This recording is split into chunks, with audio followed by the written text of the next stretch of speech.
Uniclac. Beleza, galera? Vamos continuar aqui nosso curso de matemática. Nós vamos falar agora sobre as funções.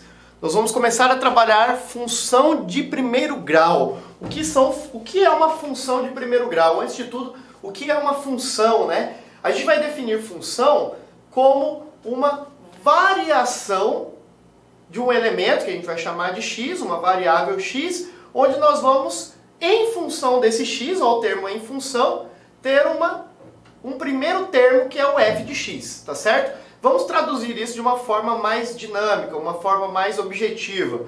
Quando nós estivermos trabalhando com funções do primeiro grau, nós vamos ter uma estrutura do seguinte tipo: f de x, esse f de x também poderia ter sido chamado de y, tá? É muito comum ele ser chamado de y, é igual a x mais b.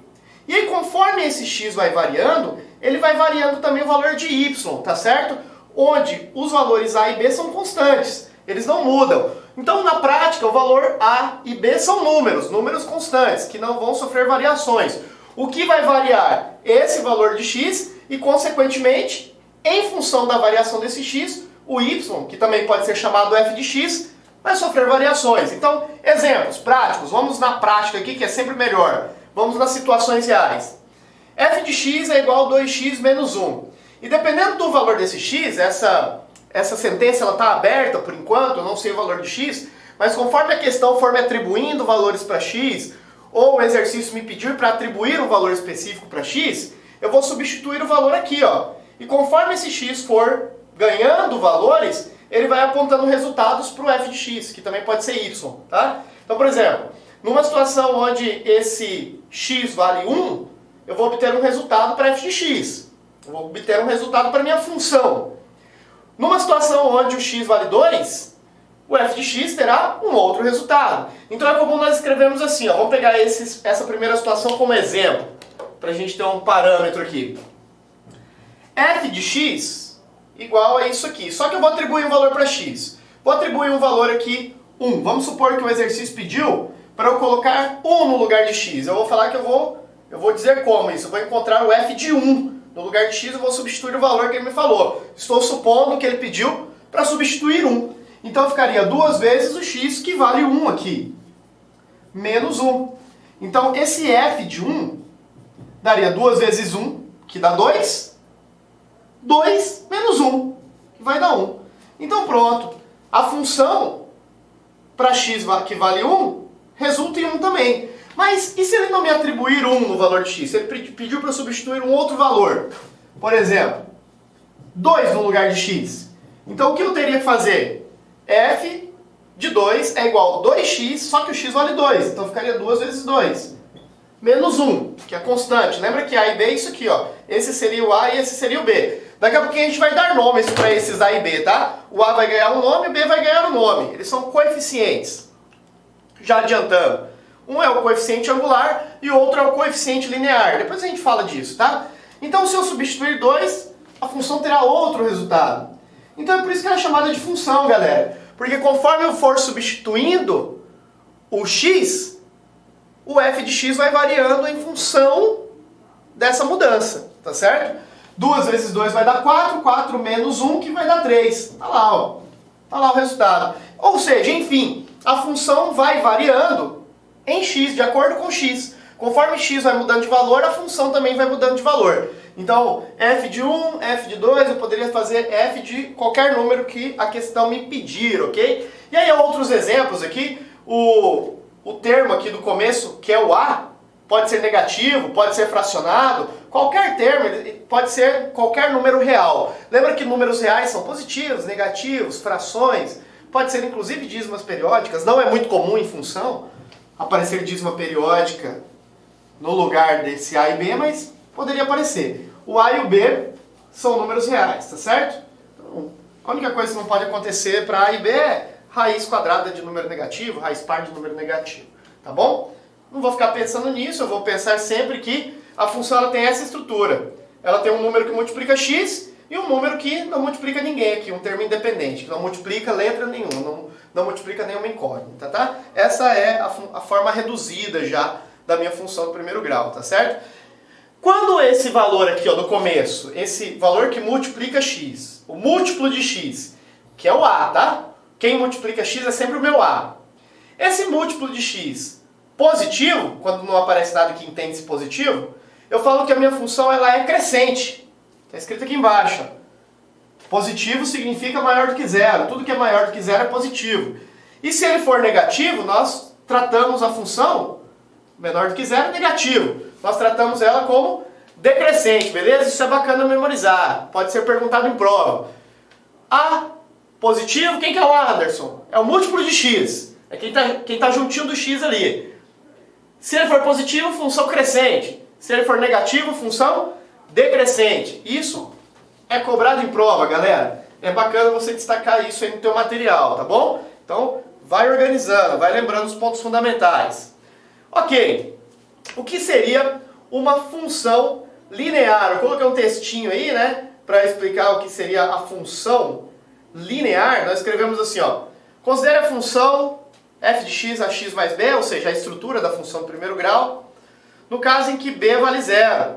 Ou seja, eu não tenho o valor de b. Ela recebe o nome de função linear, tá? Então, por exemplo, o que seria uma função linear? Seria uma função que tem f de x e apenas um número que multiplica x. Que número, Anderson? Qualquer número, por exemplo, 3 que multiplica x. Poderia ser outro número? Sim. F de x poderia ser negativo, inclusive, ó, menos 2x. Ela não tem um outro número somando ou subtraindo aqui do lado, que seria o b. Então, nessa forma, nessa estrutura, ela é chamada de função linear, tá certo? E existe uma função linear onde o a vale 1. Então, no caso específico em que eu tivesse assim, ó, f de x igual a 1 vezes x, beleza? 1 vezes x. E o 1, inclusive, nem precisa aparecer, porque quando não aparece nada aqui, fica subentendido 1. Então toda a função f de x igual a x, nós chamamos de função identidade. Esses nomes são importantes? Sim, são importantes porque na hora de ler enunciados, talvez ele use esses termos, eu tenho que saber o que significa, tá bom? Função linear, portanto, é uma função que tem um número, um múltiplo de x apenas e não tem o b, não tem o outro termo somando ou subtraindo. Agora, existe uma função linear específica, que é a que multiplica o x valendo múltiplo de 1, x que multiplica 1, sem o b também. A estrutura fundamental dela é f de x igual a x. Poderia ser também y igual a x, dá na mesma. Essa função específica chama identidade, tá bom? Como que funciona o gráfico dessas funções? Vamos lá. Detalhe importante. Um dos estudos extremamente cobrados em funções, inclusive as funções do primeiro grau, que é a função que nós estamos estudando aqui, é o gráfico. O gráfico é fundamental, nós temos que saber construir os gráficos. Vamos começar desses gráficos aqui que são mais simplesinhos, que a gente vai começando a discutir, tá bom? Então vamos supor aqui um gráfico onde nós temos o a valendo zero e o b com um número qualquer. O b sendo um número que é diferente de zero, ele só não pode ser zero. Então essa função é uma função constante. Vamos dar um exemplo aqui, ó. Vamos supor que ele me apresente assim, ó, y igual a 5, tá certo? Se ele me falar, vamos falar que essa primeira equação aqui é a equação número 1, tá? É a função número 1. Y igual a 5, poderia ser f de x igual a 5, é a mesma coisa. Se eu fosse construir o gráfico é construído sempre cruzando uma linha horizontal com uma vertical. A gente chama isso de plano cartesiano, né? Onde o eixo horizontal é o eixo x e o vertical é o eixo y. Beleza, galera? E aí, se o y vale 5, isso quer dizer que eu vou marcar aqui, ó, por exemplo, 1, 2, 3, 4, 5, e vou falar que o meu gráfico não sai desse número. Ele é constante em 5, horizontalmente aqui, ó. Ele sempre vale 5. Ah, entendi, Anderson. Então por isso que é falado constante, porque não muda. Ele fica sempre uma linha horizontal em 5 aqui. Ele permanece constante em 5. É exatamente isso. Agora, se fosse negativo, se fosse ao invés de 5, menos 5. Um outro exemplo. Vamos falar que essa aqui é a situação número 2. Essa aqui seria 1. Vamos criar a 2 aqui. A diferença é que o menos 5 estaria aqui abaixo do eixo x. 1, 2, 3, 4, 5. Então o menos 5 estaria aqui, ó, abaixo do eixo x. Então essa é a diferença, tá certo? Mas ela é constante, porque eu não tenho nenhum x aqui que multiplica o 5, ó. Então quer dizer que ela fica constante em 5. Dependente do que aconteça, ela não sofre variações. Beleza? Então essa função é uma função constante onde o A vale 0. Não tem o valor de A, só tem o valor de B. O B é diferente de 0. Tudo bem? Vamos numa próxima situação aqui. Então já sabemos o que é uma função constante e começamos a ter um contato aqui inicial com a construção dos gráficos, não é verdade? Beleza? Vamos bem passo a passo aqui para todo mundo conseguir entender. Segunda situação. O A vale 1, beleza? E o B vale 0. Isso aqui nós acabamos de comentar. Essa aqui é a minha função identidade, né? Então eu tenho o A valendo 1 e o B valendo 0. Ou seja, eu não tenho B. Ela fica apenas assim, ó, y igual a x. Y igual a x. Beleza? Tranquilos e calmos? Y igual a x. Essa daqui é uma decoreba, tá certo?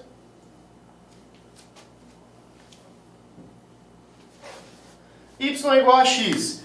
Uma coisa importante, se esse valor aqui que não aparece nada junto do x, multiplicando x, mas é 1 quando não aparece. Se ele for positivo, a minha função é crescente, nós já descobrimos isso, já falamos isso lá no começo. Funções crescentes têm uma inclinação dessa forma, ó. São retas inclinadas aqui para a direita, ó, inclinadas para lá. Beleza? Então elas têm essa inclinação. Uma característica importante da função identidade é que ela passa aqui pela origem. Quem que é a origem, Anderson? É esse cruzamento das retas horizontais verticais, das retas x e y, tá? Então a minha função ela faria isso aqui, ó. Vou tentar desenhar mais ou menos reto aqui.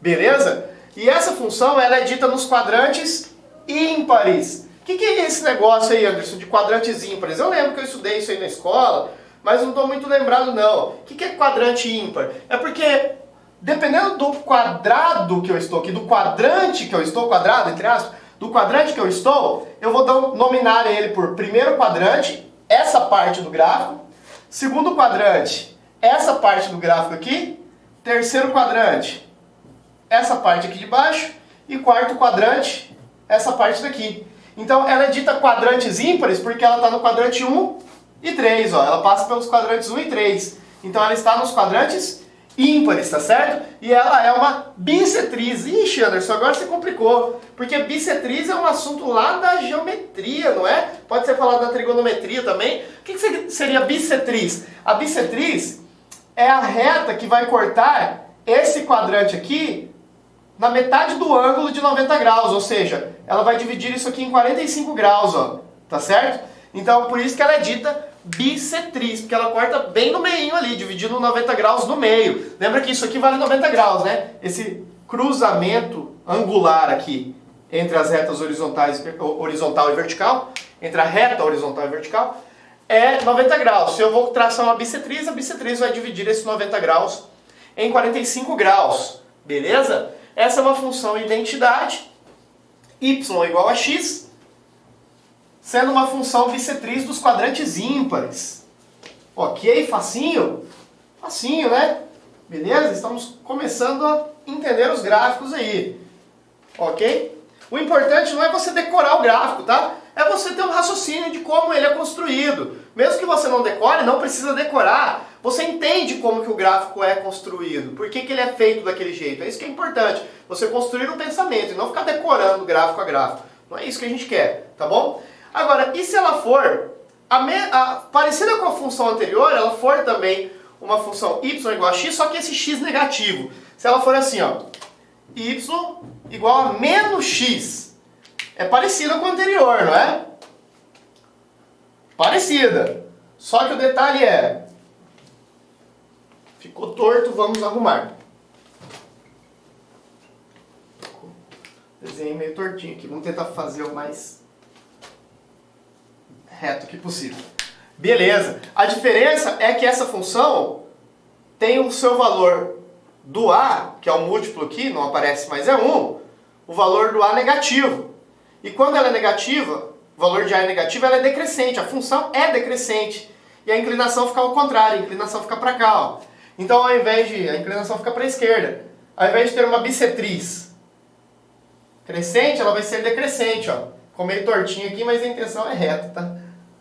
Considerem aí meu braço torto, tá? Então ela tem uma bissetriz assim, e ela é dos quadrantes pares, porque os quadrantes é primeiro quadrante, segundo, terceiro e quarto, ó. Ela tá aqui nos pares, ó, no segundo e no quarto, beleza? Mas ela é uma bissetriz também, ela divide no meio ali o ângulo em 45 graus aqui, tá? Aqui é 45 graus. Tudo bem? Tranquilos e calmos? Isso aqui é uma bissetriz dos quadrantes pares. É assim que é montado. Também, nós não queremos aqui, eu não quero, o objetivo não é que você decore esse gráfico, é você entender por que ele é feito assim, tá bom? Por que um é crescente e o outro é decrescente. O que determina ser crescente ou decrescente é o valor do A. É o valor que está multiplicando x. Se o valor que está multiplicando x é positivo, função crescente, inclinação para lá, inclinação para a direita.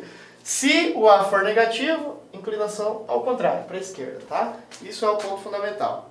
Beleza, galera? Vamos lá. Agora um ponto importante, ó. Um ponto relevante aqui. Esse gráfico, por vezes, ele me dá um ângulo de inclinação da reta. Se ele me falar sobre o ângulo de inclinação da reta, por exemplo, ele fala que essa reta aqui tem um ângulo de inclinação com horizontal de um valor em graus aí, sei lá, 45 graus. Vamos supor que seja uma identidade. Uma função identidade lá positiva, tá? Crescente. E ele me pede para encontrar o valor do A, por exemplo. O valor do A. Quanto vale o A? Beleza? Nesse caso aqui é simples, né? Porque é uma identidade, então A valeria 1. Mas vamos supor que fosse um outro valor que não fosse 45 graus. Como que eu faço para encontrar o A, num caso onde ele me dá esse ângulo de inclinação? Galera, o A, ele vale a tangente desse ângulo que ele me deu. Tá certo? Depois a gente conversa melhor sobre esse negócio de tangente, mas grava aí, por enquanto, que o A vale a tangente desse ângulo que ele me deu. Beleza? Por exemplo, vamos lá. Vamos criar uma situação aqui. Só um pouquinho. Vamos criar uma situação onde ele me deu, por exemplo, um ângulo aqui de uma inclinação de 30 graus. Beleza? 30 graus. E aí ele pede para eu determinar o valor do A. Qual é o A dessa função? Então eu vou fazer que o A é igual a tangente de 30 graus. Galera, aí depende do seu concurso. Se a banca for uma banca mais tranquila, ele pode te falar o valor das tangentes de alguns ângulos. Ele mistura alguns ângulos lá, ou dá valor de seno, cosseno e tangente. Você tem que saber que você não vai usar o seno e cosseno. Ele quer que você saiba que é a tangente que você usa. Ele te dá alguns valores disso que a gente chama de razões trigonométricas. O que são as razões trigonométricas? Seno, cosseno e tangente, tá certo? Para determinar o valor do A, a gente chama esse A, agora eu vou falar o nome dele. O A da função, que é o múltiplo do x, é aquele valor que vem junto do x, o A chama-se coeficiente angular da função. Para determinar esse coeficiente angular da função, usa-se a tangente. Beleza? Anderson, e se a minha banca não for boazinha? Se ela for uma banca mais pesada? E aí, nesse caso, a gente tem que saber de cor o valor do seno, cosseno e tangente. No caso, a gente vai usar só a tangente nesses exemplos. A gente vai ter que saber o valor dessas tangentes de 3 ângulos, que são chamados de ângulos notáveis. Que são os ângulos mais usados, que é o 30, o 45 e o 60. Beleza? Depois eu vou passar a tabela trigonométrica para vocês, para a gente tentar decorar quanto que vale cada tangente. 30 graus, 45 graus e 60 graus. Mas ela tem um valor tabelado. É tabelado, é um valor fixo. É um valor que não muda. Tá certo? Beleza? Só para adiantar aqui uma situação para vocês. Beleza, professor. Então isso aqui, se ele pedir para eu calcular o coeficiente angular, quando é dado um ângulo aqui de inclinação com horizontal, neste gráfico, eu vou fazer a tangente então do ângulo, né? É isso aí, galera. Vocês vão fazer a tangente do ângulo. Agora vamos numa situação mais específica aqui, tá? Como que eu vou construir o gráfico de uma função completa? Uma função que tem A e tem B. Antes de tudo, como que eu sei que ela é completa? F de x, pode ser chamado y também, fazer y que é mais fácil. 2x menos 6. Uma coisa que você já tem que trabalhar e memorizar a partir de agora.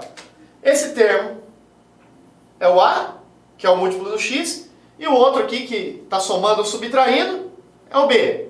Beleza? Esse a tem nome. Ele chama-se coeficiente angular. Coeficiente angular da função. Angular. Por quê? Porque é ele que determina o ângulo da função, acabamos de ver. E o outro b chama-se coeficiente linear da função. Então o coeficiente linear é o b. Em suma, o coeficiente angular é o a, o coeficiente linear é o b.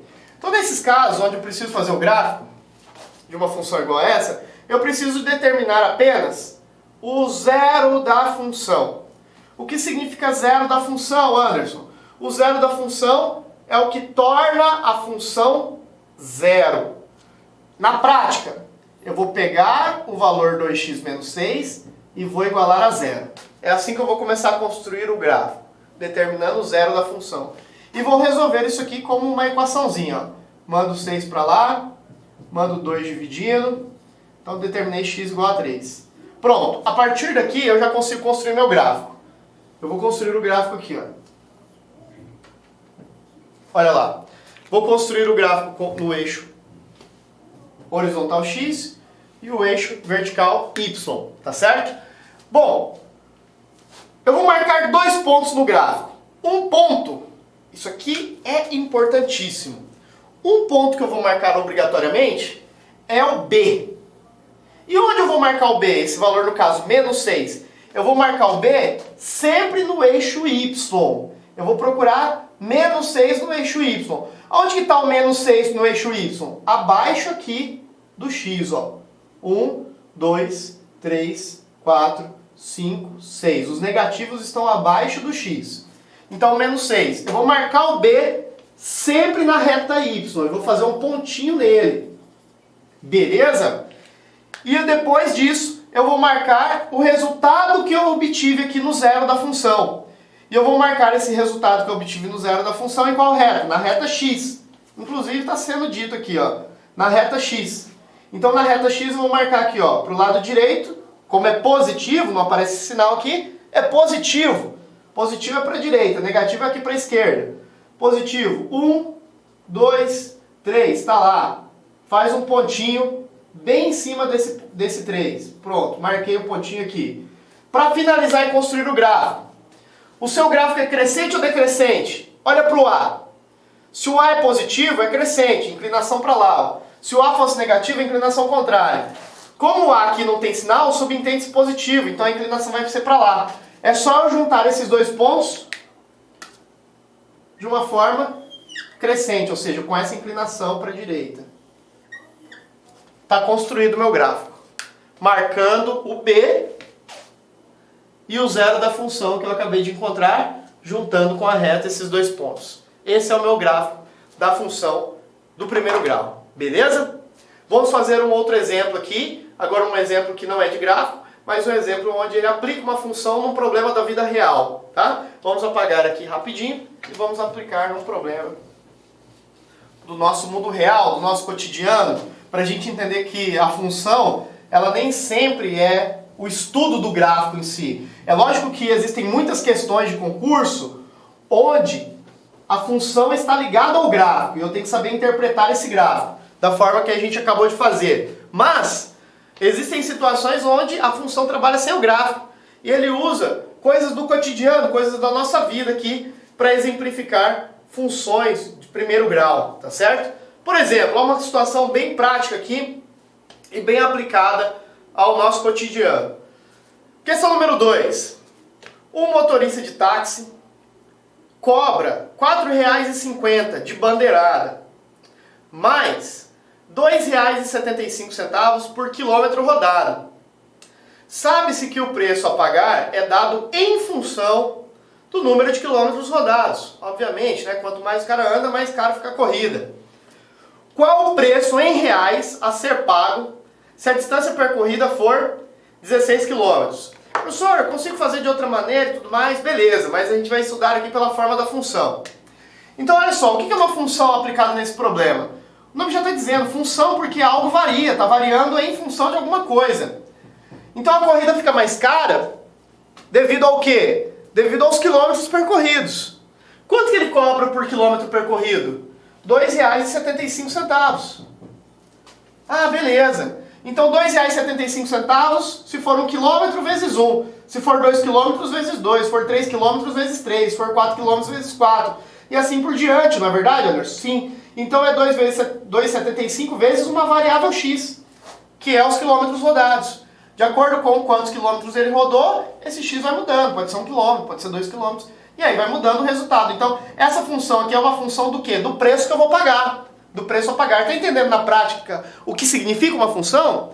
Essa situação é bacana. Ele está explicando o que é uma função na prática. Só que o motorista de táxi ele tem uma bandeirada. O que é bandeirado? O que é o preço fixo lá? Bandeirado é o valor que você entrou no táxi, você já pagou um valor fixo. Só de você entrar e chamar o táxi, ele vai te cobrar um valor para ele ir lá te buscar. Beleza? Ou o Uber também, sei lá. Então ele cobra um valor fixo. Independente se você vai andar 1 quilômetro ou 2 quilômetros, aquele primeiro valor é fixo. Só por ele ter ido te buscar, você vai pagar isso. Então você tem que somar esse R$ 2,75 mais R$ 4,50. Agora esse valor aqui não varia. Ele não multiplica x, não multiplica nada. Ele é constante. Beleza? Então vamos lá, vamos interpretar bem isso aqui, que essa explicação é muito boa.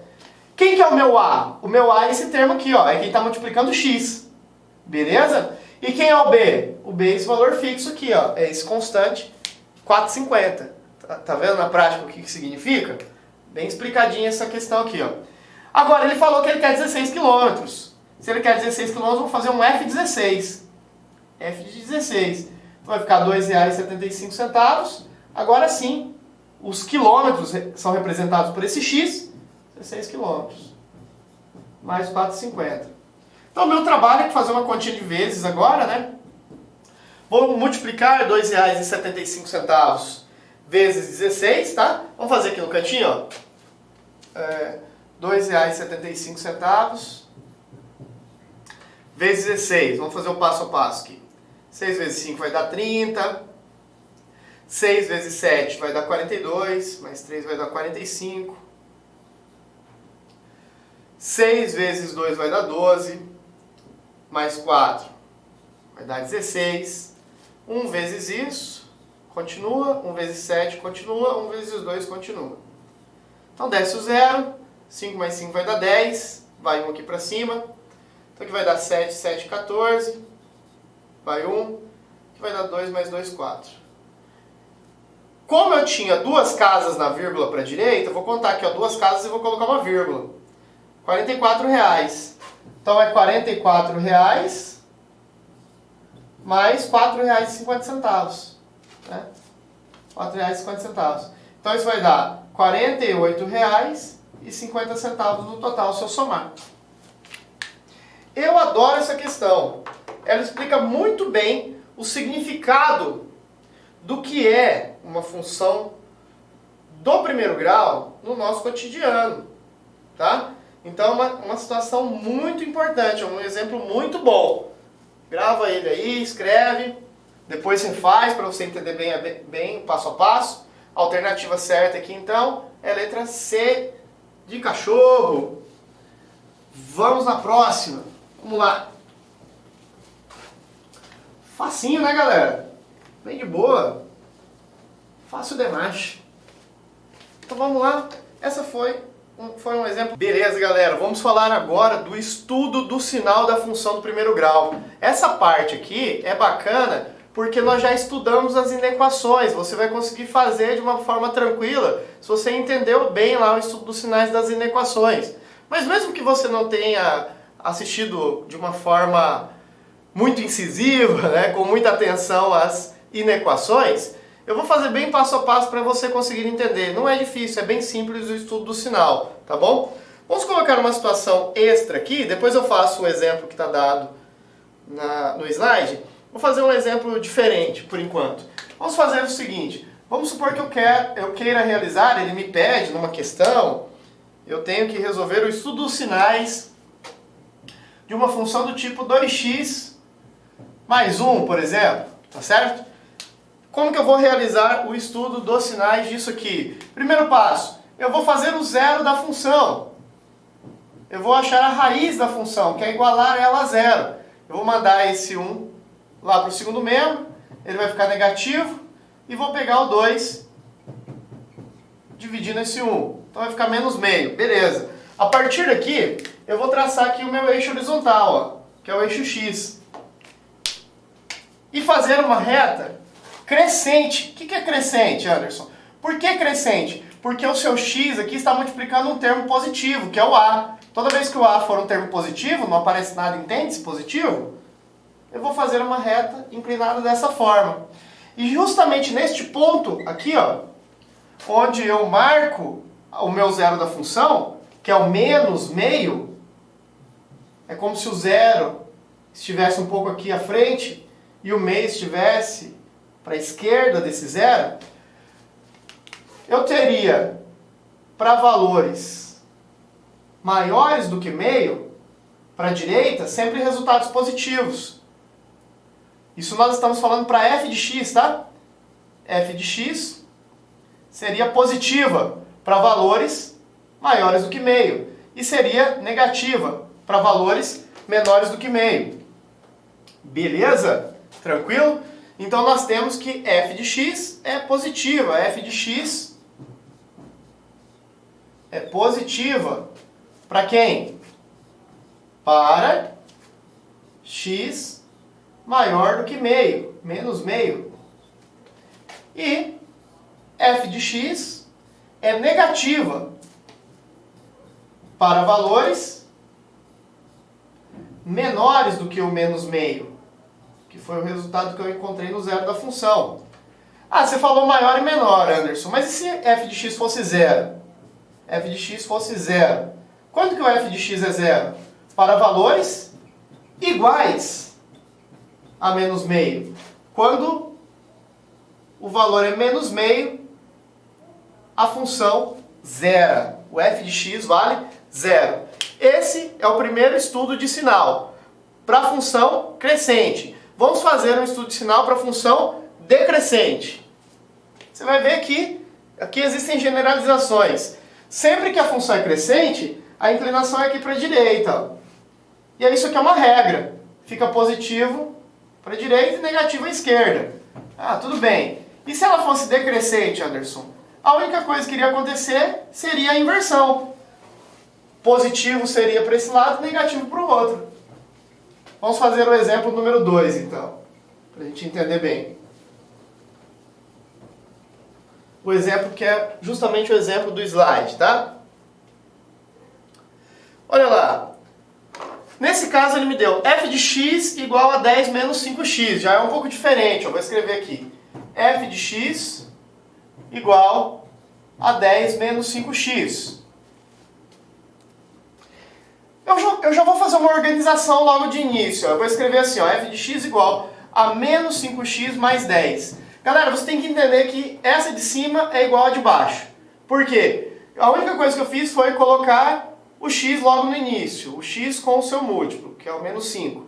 E coloquei o 10 para cá, porque é essa forma que a gente está acostumado. A gente está acostumado com o x logo no início e o 10 depois. Ah, por que positivo para o 10? Porque o sinal que vale para o valor é o que está na frente dele aqui, ó. Se não aparece nada, é positivo, tá? E aí eu vou fazer a mesma coisa, vou encontrar aqui a raiz da função. A raiz da função é a que torna ela zero. E ela ficaria assim, ó, menos 5x igual, coloco 10 no segundo membro, invertendo o sinal. Então ficaria, lembra daquela historinha de multiplicar por menos 1 aqui no canto? Inverte todos os sinais, e aí fica 10 dividido por 5. Fica todo mundo positivo. 10 dividido por 5 é 2. Ok. Feito isso, eu vou lá fazer o estudo dos sinais. Só que a reta é decrescente nesse caso. Por que a reta é decrescente? Porque lá no início, ó, nós tínhamos o múltiplo de x, que é o meu valor a, é o meu coeficiente angular. O coeficiente angular vale menos 5, ele é negativo. Se ele é negativo, a inclinação é contrária. E aí o que vale, Anderson? O que vale para a inclinação contrária é, para esse lado aqui, os resultados ficam positivos. E para esse lado aqui, os valores ficam negativos para f de x, tá certo? Normalmente a gente coloca para cá, aqui embaixo, tá? Negativo. E bem aqui, onde ela toca o eixo x, é justamente o valor da raiz que eu encontrei, é o valor 2. E aí, como que eu faço o estudo desses sinais, Anderson? Como que é? Então você vai falar assim, a função, ela é positiva. Quando? Ela é positiva para cá, ó, para cá. Nesse caso, se ela vai para este sentido, ela está indo para valores menores do que 2. Então ela é negativa para valores de x menores do que 2. E ela é negativa, ou seja, a função é negativa, é menor do que zero, que é negativa, para x que vai para lá, ó, vai para a direita. Para a direita fica x maior do que 2. Ah, e a função pode ser zero? Sim, a função pode ser zero. Quando? Para x igual a raiz. Para x igual a 2. Certo? Então essas duas situações que eu acabei de fazer generaliza qualquer outro estudo de sinal de função. A única coisa que vai mudar é a forma que ele vai dar. Talvez ele não dê 10, ele dê outro número. Talvez ele não dê 5, ele dê outro número. Mas a receita de bolo aqui é a mesma. A forma de se fazer é a mesma. Tudo bem? Beleza? Vamos para o próximo item. Deixa eu apagar aqui e vamos evoluir aqui no último tópico dessa parte do estudo da função do primeiro grau. E depois nós vamos fazer alguns exercícios para treinar, tá bom? Vamos lá. O último tópico aqui antes das questões nós acabamos de falar, na realidade. Eu deixei no final apenas para ter uma parte específica. O que eu fiquei falando na hora de resolver a questão sobre a raiz da função, o zero da função. O que é isso na prática? Na prática, o zero da função, que é a mesma coisa de raiz da função, é o que torna a função igual a zero. Na prática, quando ele me pede a raiz da função, é só eu pegar o x menos 2 nesse caso, o valor da função, e igualar a zero. Pronto. Fazendo isso, eu encontrei a raiz da função. Ou eu vou encontrar o chamado zero da função. Eu resolvo. Mando o 2 para lá, fica x igual a 2. Mas o que isso significa na prática, Anderson? Simples. Significa na prática que, se eu substituir x com o valor 2, a função zera. É lógico que zera. Olha aqui, ó. Se eu substituir no lugar do x, que é esse valor aqui, ó, o valor que eu encontrei, que é o 2, o que iria acontecer? Ficaria x valendo 2, e o menos 2 que já estava lá, que era da função mesmo, era da fórmula que ele me deu, isso vai zerar. Então na prática, vamos lá, simplesinho. O que é o zero da função, que pode ser chamado também de raiz da função, é a mesma coisa? É o que torna a função f de x, o meu f de x zero. É o que zera a minha função. Beleza? Galera, agora nós vamos fazer exercícios. Vamos lá. Fala galera, vamos aqui agora começar a resolver os exercícios de função do primeiro grau, tá bom? Olha a questão número 1. O valor de um carro novo é de R$9.000 e com 4 anos de uso é de R$4.000. O carro é muito barato, né? Mas vamos trabalhar, vamos aceitar o que o elaborador falou. Supondo que o preço caia com o tempo, segundo uma linha reta, o que ele diz de informação para a gente implícita quando ele fala que o preço desse carro está caindo em linha reta? Ele está dizendo de uma forma implícita que isso é uma função de primeiro grau decrescente. É lógico, é muito coerente isso, porque o preço do carro vai diminuindo durante o tempo. E ele está falando que é em linha reta, portanto é linear, é de primeiro grau, tá certo? Marque a alternativa que apresenta o valor de um carro com 1 ano de uso, beleza? Então vamos lá, vamos trabalhar com a realidade que ele nos deu. Primeiro de tudo, vamos lembrar aqui que o carro novo, vamos fazer essa anotação aqui, que o valor dele novo é de 9.000 e que com 4 anos de uso é de R$4.000. Então, com 4 anos de uso, R$4.000. Anderson, mas dá para fazer de cabeça.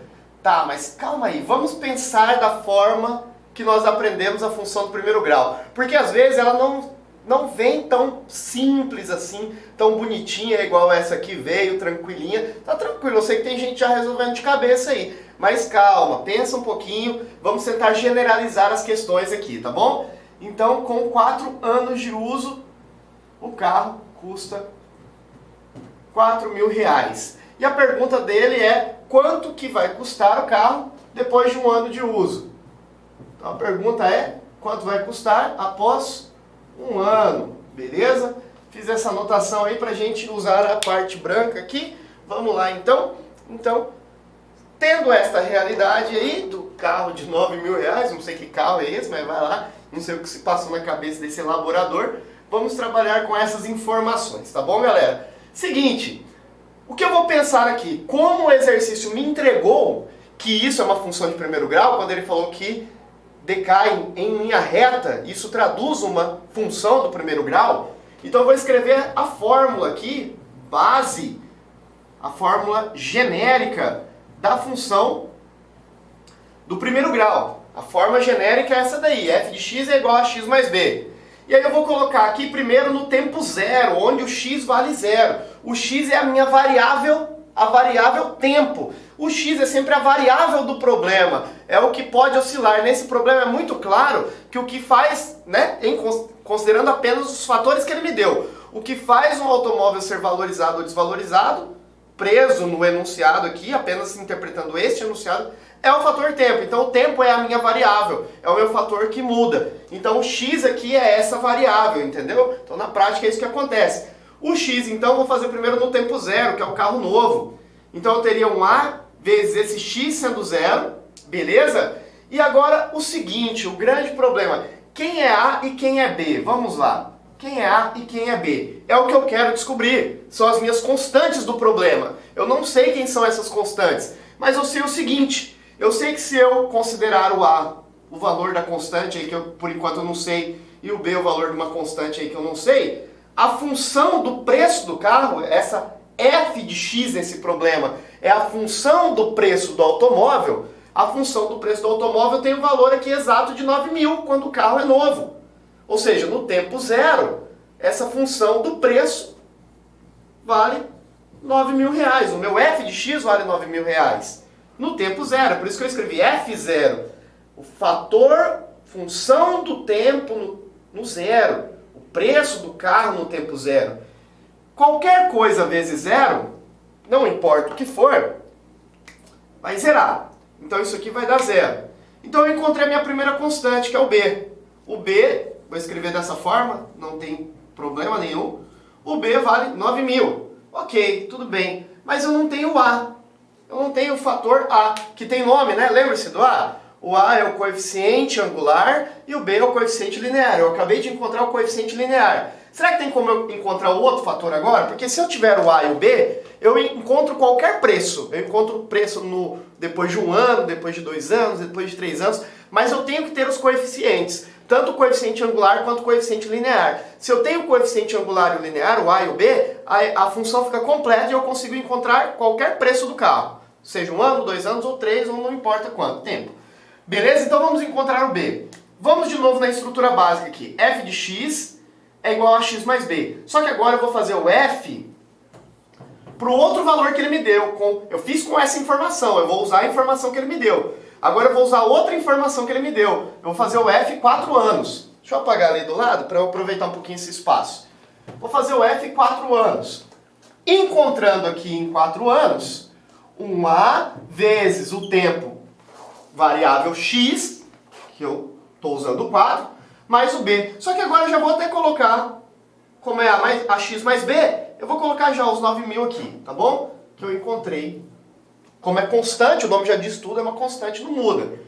O f de 4 é o valor do preço do carro, é o valor do carro em 4 anos de uso. O valor do carro em 4 anos de uso é R$ 4.000. Tá aqui, ó. Isso vai ficar A vezes 4 mais 9.000. E eu vou encontrar esse A. Posso passar para o primeiro membro? Pode. Normalmente a gente está acostumado a mandar para o outro lado. Mas não tem problema, você pode mandar para cá. Vai ficar 9.000 menos 4.000 menos 9.000 igual a vezes 4. E eu quero esse A. Então vai trabalhando, ó. 4.000 menos 9.000 vai dar quanto? Vai dar 5.000. Isso é igual a vezes 4. E aí eu vou pegar esse 4 que está multiplicando e vou passar dividindo. Vai ficar 5.000 dividido por 4. E aí eu encontrei, posso escrever ao contrário, né? Eu encontrei o meu coeficiente angular se eu fizer essa divisão. Dividindo 5.000 por 4, então vai dar 1.250. Só que, galera, aqui uma coisa, ó, eu ia até esquecendo. Como 9.000 é maior do que o 4.000, o 9.000 é maior do que o 4.000, isso vai dar menos 5.000. Menos 5.000. Então, quando eu dividir, vai dar menos 1.250. Esse é o valor do meu A. O A vale 1.250. Vamos lá. O que isso quer dizer na prática? Que ano a ano, esse carro vai sendo desvalorizado 1.250. Ah, então, Anderson, calma lá. Ele quer depois de um ano, não é? É isso, ele quer depois de um ano. Copia essa parte aí, pausa o vídeo. Vou apagar aqui para eu terminar a questão. Vamos lá. Depois de um ano, depois de 2 anos, se ele quisesse, nessa questão ele pediu depois de um ano, mas eu consigo encontrar o preço do carro, agora o valor do carro, após qualquer ano. Quantos anos for. É só eu fazer lá o meu f de x igual a vezes x, só que eu sei quem é o a agora. A é isso aqui, vezes x, mais o b, que eu já tinha encontrado também o b, 9.000. Como ele quer no final das contas, por isso que eu encontrei o a e o b, para eu poder descobrir qualquer ano agora. Qualquer ano que ele me pediu, eu encontro. Ele pediu um ano só, então beleza, isso aqui vai ficar facinho, ó. Menos 1.250 vezes, o x é a variável tempo. Um ano, o x é sempre a variável do problema. Mais 9.000. Então isso vai ficar f de 1 igual menos 1.250 aqui, né? Vezes 1, que não vai mudar nada, mais 9.000. 9.000 menos 1.250, certo? Pronto, terminei o problema. 9.000 menos 1.250 vai dar 7.750. Esse é o preço do carro após um ano, é o quanto o carro está valendo após um ano. Então está aí uma situação bem prática de uma função do primeiro grau. É para isso que ela serve, galera. Ela serve para eu encontrar o valor final em cima de uma variável, que pode ser tempo, que pode ser qualquer coisa, tá? Nesse problema era o tempo. Então nós criamos uma função para encontrar o valor final do carro, tendo uma desvalorização ano a ano, sabendo que o valor inicial dele era 9.000. Então olha como que é bem interpretativo, ó. Valor inicial de 9.000, sendo desvalorizado R$1.250 por ano. Eu vou multiplicar por quantos anos, que é a minha variável, e vou encontrar o preço final do carro. É isso que esse problema te entrega, é isso que ele resolve para você. Beleza? Vamos para a próxima. Aproveitando aqui, galera, para marcar a alternativa correta da primeira questão, 7.750, portanto, letra B de bola, correto? E já vamos pular aqui para a questão número 2. Questão número 2 falou, o gráfico representa a função real definida por f de x igual a x mais b. Quer dizer, a fórmula genérica aí da função do primeiro grau. E ele quer saber o valor de a mais b, ou seja, ele quer que você encontre o coeficiente angular, quer que você encontre também o coeficiente linear, que é o a e o b respectivamente, e depois a solução, a alternativa que você vai marcar é a soma dos dois. Você tem que somar o a mais b para entregar para ele aí a alternativa certa, beleza? Antes de tudo, vamos aqui nesse gráfico. O ponto importante que você deve lembrar da aula para esse gráfico de função do primeiro grau é, primeiro, esse gráfico com a inclinação para lá ou para a esquerda é um gráfico decrescente. Se ele fosse assim, ele seria crescente. Daqui nós já temos uma informação relevante. A função tem um valor de a, de coeficiente linear, angular, menor do que zero. O a é menor do que zero, ou seja, o a deve obrigatoriamente ser um número negativo, tá? Mas, além disso, nós temos que saber que este valor aqui, ó, o valor que o gráfico, a minha reta, toca, onde ela intercepta o eixo Y, o eixo vertical, sempre será o meu B. Então eu já tenho o B aqui de graça, ó. Eu já tenho o B apenas sabendo isso que eu acabei de falar para vocês. O B é sempre o ponto onde o gráfico, a minha reta, aqui no caso decrescente, intercepta, é onde ela toca o eixo Y, é onde ela toca o eixo vertical, a reta vertical aqui. Então aqui nós já sabemos que o B vale 3. Então aqui nós já temos uma parte do problema, 3. Ah, beleza, Anderson, mas existe um outro ponto aqui, esse daqui é o A? Não, não é o A. Esse ponto aqui é a raiz da minha função. É a raiz da função. Não lembro muito bem, me ajuda a lembrar, professor? Claro, ajudo. A raiz da função é aquele valor que torna a função zero. Ou seja, se você escrever a forma genérica dela aqui, ó, f de x igual a ax mais b, é este valor 2 para o x que torna a função zero. Ou seja, eu pego essa função aqui, escrevo que ela é zero, e ela é zero sempre que o valor dela for este ponto aqui, ó, o ponto onde o gráfico intercepta x. Então, nesse ponto, a função vale 0, ou seja, eu coloco x valendo 2. Se eu coloco 0 no valor da função, este valor é a raiz da função. Mais o b que eu já sei quanto vale. O b eu já sei que vale 3. Portanto, eu vou resolver aqui para encontrar o a. Eu pego esse 3 e passo para cá? Pode? Lógico que pode. Menos 3. O 0 nem precisa porque não altera nada o 0 aí. 2. E o 2 divide esse 3 negativo. Ó. Vai ficar 3 dividido por 2. Esse é o valor do a. 3 dividido por 2 é meio. Como é negativo, menos meio. Então, o a vale menos meio. Beleza? Então, o resultado que eu devo encontrar é menos meio. 1,5, corrigindo, estou falando meio, né? Que meio, Anderson? Você está muito doido, professor. 3 dividido por 2 é 1,5. Então, o a vale menos 1,5. E ele quer que faz a mais b. Então, é menos 1,5 do a mais b, que vale 3. Menos 1,5 mais 3 é a mesma coisa que 3 menos 1,5. 3 menos 1,5 é 1,5 positivo. Porque eu conservo o sinal do número maior. Beleza, galera? Tranquilos? Conseguiram entender? Facinho, né? Vamos para a próxima questão. Beleza, galera? Vamos aqui na questão número 3. Ele diz o seguinte: os preços dos ingressos de um teatro nos setores 1, 2 e 3 seguem uma função polinomial do primeiro grau. Olha, função do primeiro grau. Crescente, isso quer dizer que vai aumentando, com a numeração dos setores, ou seja, ela cresce de acordo com essa numeração que ele falou, setor 1, setor 2, setor 3. Isso indica para mim já, logo no início, que no setor 1 é mais barato, no 2 é um pouco mais caro e no 3 é o mais caro entre eles todos, porque ele falou que é crescente com a numeração dos setores. Beleza, continuando.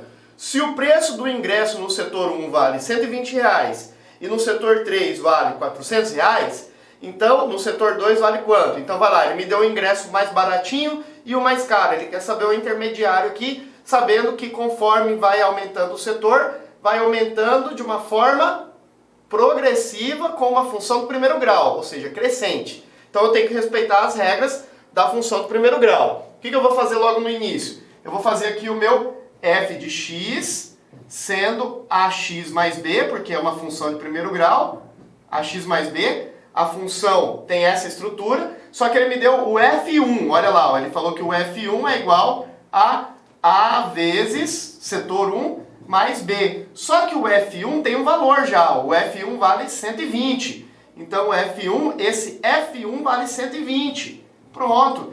A vezes 1 é simplesmente A mais B. Ele me deu aí o F1 e eu consigo chegar nesse ponto, porque eu não consigo somar A mais B. Mas vamos lá, o que mais que ele me deu? Ele me deu também o F3, ó.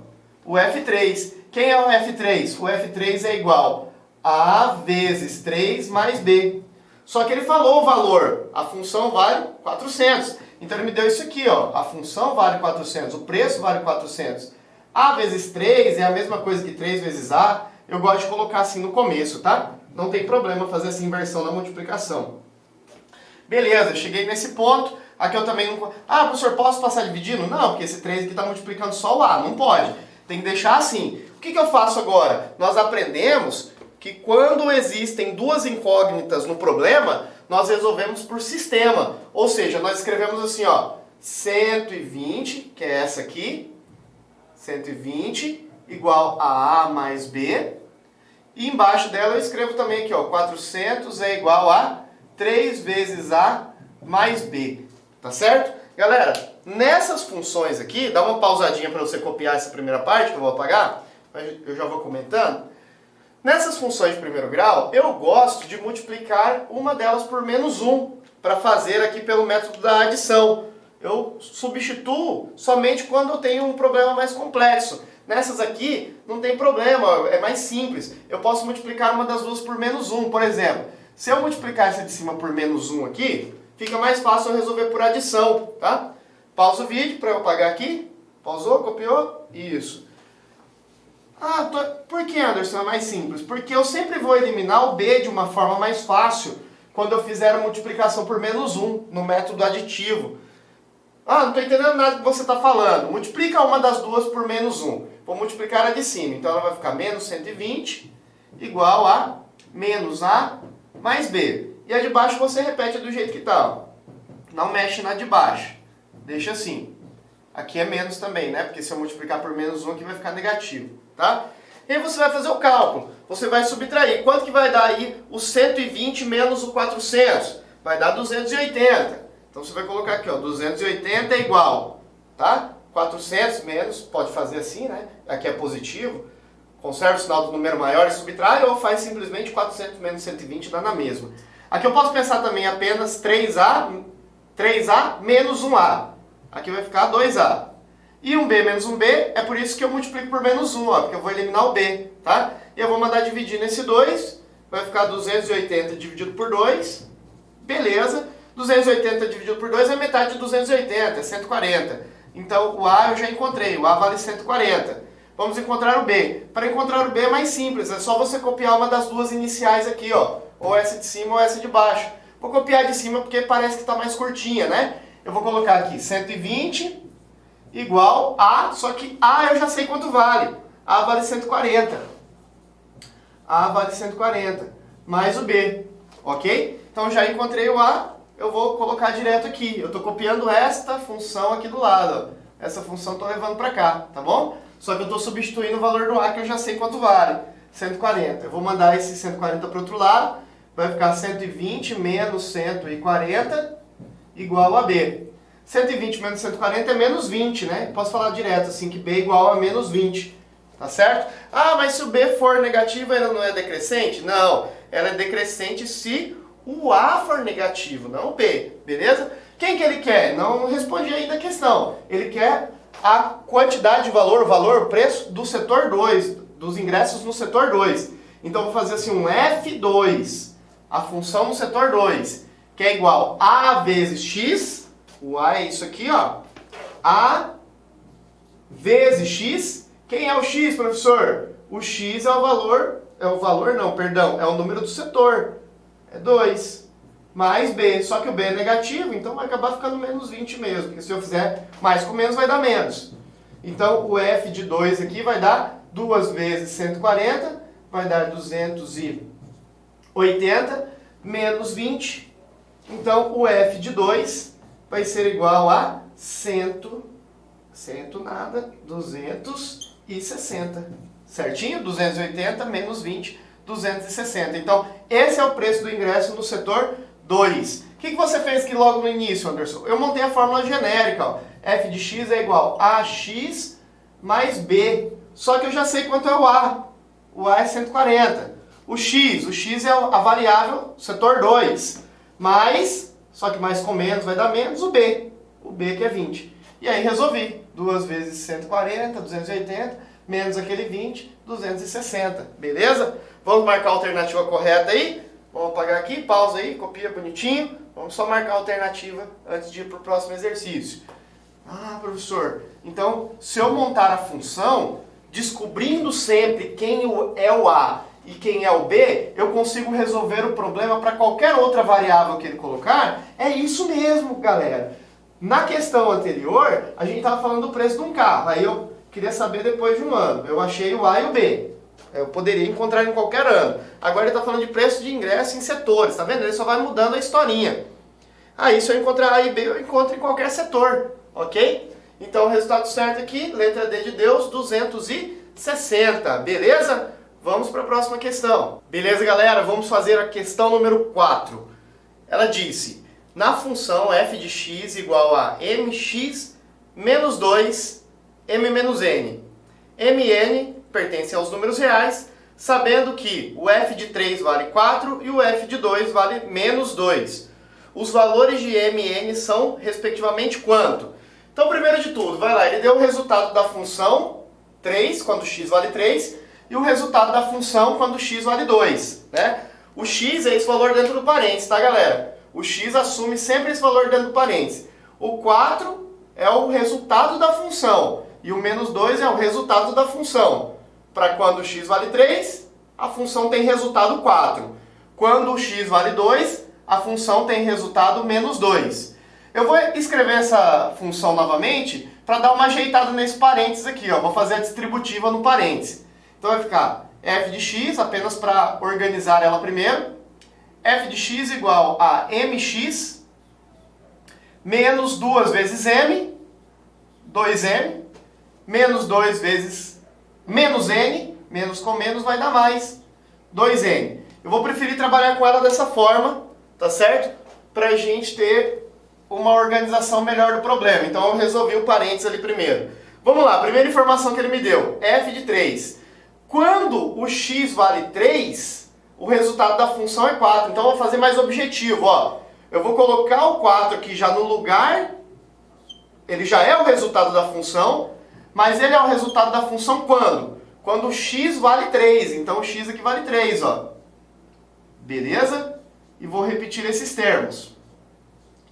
Galera, colocar m vezes 3 ou colocar 3 vezes m é a mesma coisa. Então eu vou fazer isso para ficar mais rápido, tá? Eu vou colocar 3 vezes m. Dá na mesma. Então vai ficar 4 igual a 3m menos 2m é 1m. 1m. Certo? E aqui vai ficar 1m mais esse 2n, que é outra letra, então eu não posso misturar. Pronto, vou deixar aí por enquanto, tá bom? Agora eu vou fazer outra informação que ele me deu. Ele me deu essa outra. O f de 2 vale menos 2. Então no lugar do fx aqui, eu vou colocar o resultado. No lugar do f de x, eu vou colocar o menos 2. Vou começar aqui com menos 2, ó, tá? E depois eu vou colocar m vezes x. O x vale 2. Então o resultado é menos 2 e o x vale 2. Então vai ficar m vezes 2, que é a mesma coisa que 2m, menos esse outro aqui, ó, tá? O x que vale 2 ali. Menos esse 2m, que é menos, mais 2n. Mais 2n. Pronto.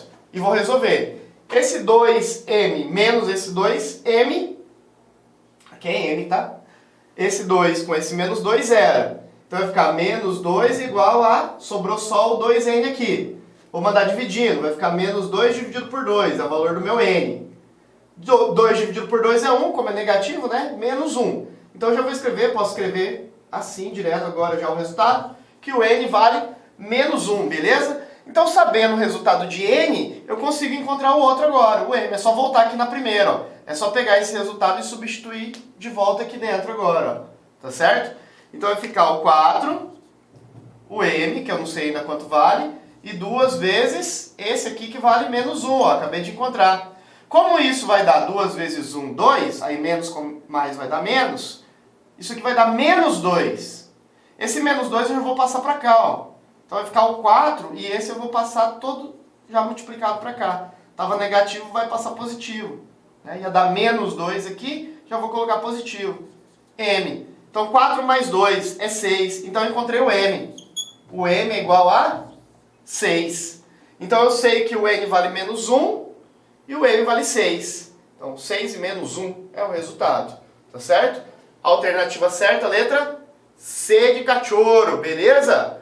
Vamos para a próxima questão? Vamos lá! Beleza, galera? Vamos aqui na última questão dessa bateria de questões sobre função do primeiro grau. A questão trouxe um gráfico, ele trouxe o seguinte: o gráfico abaixo representa o consumo de bateria de um celular entre as 10 horas aí da manhã e as 16 horas da tarde já, de um determinado dia. E aí lá no final, no comando da questão, ele me pergunta, supondo que o consumo se manteve no mesmo padrão até a bateria se esgotar, ou seja, está linear o tempo todo, a que horas o nível da bateria atingiu 10%. Então ele não me dá o gráfico completo, ele dá o gráfico aqui, ele dá até aqui 40%, mas ele fala que continua, né? Só não trouxe o gráfico desenhado totalmente. Ele quer saber em que momento a bateria atinge 10%. Galera, dá para fazer uma estimativa pelo gráfico, né? Porque, olha só, a cada diagonal aqui que ele preenche, ó, beleza? Ele preenche essa diagonal desse retângulo aqui, decai 20% a cada 2 horas, ó, de 10 ao meio-dia. Então ele decai, ó, mais 20%, de 80 para 60, a mais 2 horas, ó, até as 14 horas. Então daqui, das 14 às 16, ele decai mais 20%, ele está a 40%, e assim por diante. Mas vamos fazer aqui pela fórmula. Nós sabemos que, como é uma reta decrescente, f de x é igual a x mais b. Beleza. Só que esse ponto aqui, lembra? Esse ponto onde o gráfico intercepta o eixo y, esse eixo que é o meu y, esse ponto é sempre o b. Eu já falei disso numa questão anterior. Então nós já saberemos de cara aqui que o b vale 100. Vale 100%. Porém, com uma ressalva. As 10 horas aqui representam o nosso início da contagem. É como se as 10 horas fosse o nosso tempo zero. As 11 horas fosse o nosso tempo 1, porque ele começa a contar a partir das 10. As 12 horas fosse o meu tempo 2. As 13 o tempo 3, 14 tempo 4, 15 tempo 5, 16 tempo 6 e assim por diante. Então, aqui é o x0, as 10 horas, aqui é o 1, 2, 3 e assim por diante. Eu quero a bateria com 10%, beleza? Então vamos lá, fazendo as adaptações. Eu quero a bateria com 10%, só que eu também não tenho o valor do coeficiente angular, mas eu sei encontrar. Pega um ponto que está claro aqui no problema, vamos pegar um ponto explícito aqui, esse ponto aqui que está claro. Esse ponto aqui está marcando meio-dia, que pra gente é x2, e esse ponto está marcando o y sendo 80. Então vamos marcar aqui, ó, o f de x, que é a mesma coisa que y, 80, só que é 80 quando? Quando o tempo vale 2, o x vale 2. E a partir daqui eu sei que o b vale 100. Eu consigo encontrar o meu a agora, o meu coeficiente angular. É só mandar o 100 para cá. Vamos fazer direto? Vai ficar 80 menos 100. Como 100 é negativo, né, quando passar para cá, 80 menos 100 é menos 20. E aqui vai ficar a vezes 2. E esse 2 vai passar dividindo. Vai ficar menos 20 dividido por 2. É o valor do meu a. Pronto, eu encontrei o coeficiente angular. 20 dividido por 2 é 10. Dividido por 2 é 10. Só que é negativo, né? É menos 10. Pronto. Tá aí, é menos 10. Achei o a. Tendo isso agora, nós conseguimos encontrar qualquer porcentagem de bateria em qualquer tempo. Nós já temos o a e o b. Nós conseguimos encontrar então agora qualquer coisa. O que ele pedir eu consigo. Ele quer a bateria 10%. Ele quer saber quanto tempo que vai demorar. Beleza? Quanto tempo que vai demorar para a bateria ficar 10%? Então, esse f de x aqui representa a porcentagem da bateria. Ele quer que isso seja 10. Que é igual a, só que eu já sei quem é o a. O a é menos 10. Vezes x. Quanto vale o x? É o que eu quero, é o tempo. Mais b. O b eu já sabia lá do início que era 100. Então, se eu mandar o 100 para cá novamente, né, inverter, vai ficar 10 menos 100, já vou fazer direto, 10 menos 100 vai dar menos 90. Agora, aquele detalhe do x ficar negativo, né, aqui a minha incógnita está negativa, múltiplo de um número negativo. Multiplico por menos 1 aqui no cantinho, então vai ficar todo mundo positivo, então vai ficar 90 dividido por 10, igual a x. 90 dividido por 10 é 9, x é igual a 9, beleza? Só que lembra que a contagem começou nas 10 horas? Então são as 10 horas, passado mais 9 horas, né? Começou o x sendo 10 aqui. Aí foi 11 horas, 12. Então se a partir das 10 horas contar mais 9 horas, a bateria vai ter 10% às 19 horas. Então a bateria vai ter 10% de carga às 19 horas. Pausa aí, vou só apagar para a gente marcar a alternativa.